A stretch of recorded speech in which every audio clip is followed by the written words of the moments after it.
এটা play store ID করা লাগছে না প্লে স্টোর আইডি করে লিখছি না ওনার নামে প্লে স্টোর আইডি করা লাগছে না জিমেল আইডি খুলতে কম্পিউটার খুলতে জিমেল আইডি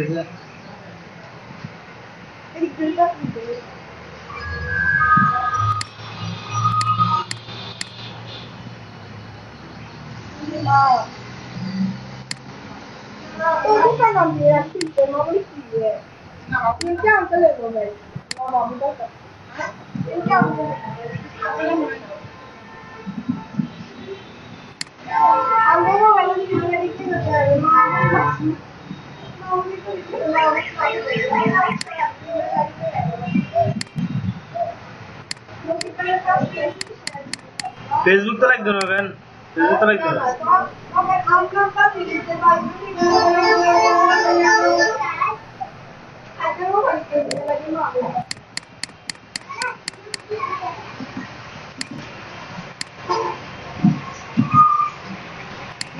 আমি দিয়ে কি দিই সবতে খালি না হোয়াটসঅ্যাপ দেওয়া ইমেল হোয়াটসঅ্যাপ দেওয়া